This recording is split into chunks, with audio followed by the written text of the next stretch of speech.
Welcome to The Explainer. Today, we're going to pull back the curtain on the incredible story behind one of the world's greatest documents, the Constitution of India. We're going to go beyond the common myths to see how it really all came together. So, let's dive right in. When you think about the Indian Constitution, there's one name that just about everyone knows, Dr. B.R. Ambedkar. He's called the father of the Constitution, and for good reason. But there's this popular idea that he was there from day one, leading the charge. So the real question is, was he even a member of the Constituent Assembly when it all began? And believe it or not, the answer is no. The actual history reveals a much more complicated and, frankly, a more interesting story. All right, so let's start right there. Let's look at this common belief and stack it up against the hard facts. So here's the thing. The common belief is that Dr. Ambedkar was in the assembly right from the very beginning. But the historical fact? When the first elections were held for the assembly back in 1946, he actually lost his election from the Bombay presidency. So no, his path to shaping the constitution was not a straight line at all. Well, that brings up a huge question, doesn't it? If he wasn't there at the start, how on earth did he become the pivotal figure that we all remember today? How did he eventually get into this monumental undertaking? You can really see his journey unfold in a few distinct phases, and they were all driven by these massive political shifts happening at the time. First, you have the election loss in '46. Then, a complete change of circumstances in 1947 gave him an opening through Bengal. And then, finally, on August 29, 1947, he was elected to the role that would define his legacy, chairman of the drafting committee. And this is just a fascinating example of how history works. The absolutely tragic partition of India in 1947 meant that some members, who were now in Pakistan, had to give up their seats. That created a vacuum, an opening, and Dr. Ambedkar was elected to fill one of those seats from Bengal, a move, and this is key, that was supported by top Congress leaders like Nehru and Rajendra Prasad. They knew his legal genius was absolutely essential.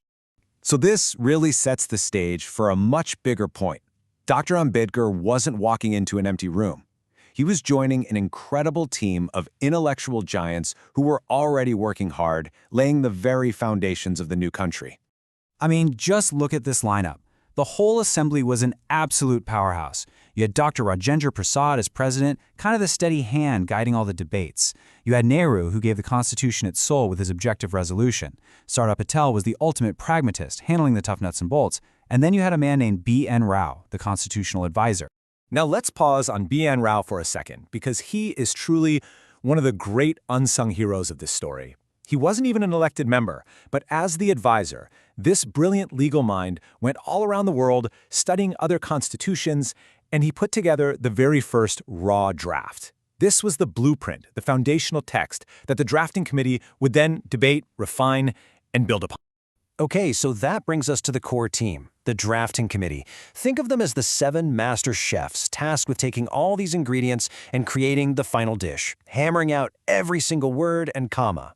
And who was chosen to lead this critical group? Well, Dr. Ambedkar was unanimously elected as its chairman. He was leading this incredible team of 7 experts, guiding their debates and masterfully steering the final draft through the entire assembly. And just to give you a sense of the sheer scale of this whole project, that's how long it took. 2 years, 11 months, and 18 days. Nearly 3 solid years of nonstop work, debate, argument, and revision by the entire assembly. So, after all that incredible effort, how did it become the law of the land? What was the final step to show that this was truly the will of the people? The whole journey started with this number, 389. That's how many members were initially in the Constituent Assembly, representing every corner of British India.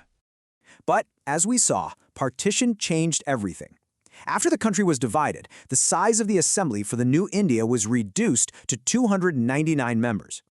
And then we get to this number, 284. On January 24, 1950, just 2 days before India officially became a republic, this is how many members put their signature on the final document. It was a massive symbol of national consensus. But you know, history's never perfectly neat, is it? And it's important to remember that about 15 members didn't sign. Now, some were just absent that day, but a few did choose not to sign as a form of protest. And acknowledging that doesn't weaken the story. It just makes it more real, more historically accurate. So this brings us all the way back to the beginning, to our big question. If it was such a huge team effort, involving hundreds of people, then who really is the maker of India's constitution? The most powerful answer comes from the document itself. The very first line of the preamble says it all, loud and clear. We, the people of India, give to ourselves this constitution. The ultimate authority, the real maker, was the people of the nation itself. So how do we square that with Dr. Ambedkar's legacy? Well, it's actually pretty simple. His official position, his job title, was chairman of the drafting committee. In that role, his leadership and intellect were absolutely crucial, no question. The title, Father of the Indian Constitution, isn't an official position. It's a title of immense love and respect, given to him by the nation to honor his unparalleled and tireless work. So what's the big takeaway here? The story of India's constitution isn't about a single author writing a book. It's the story of hundreds of brilliant people debating, arguing, compromising, and finally agreeing on a shared vision. And maybe understanding that it was born from the collective will of so many, not just one, makes it an even more powerful and beautiful symbol of Indian democracy.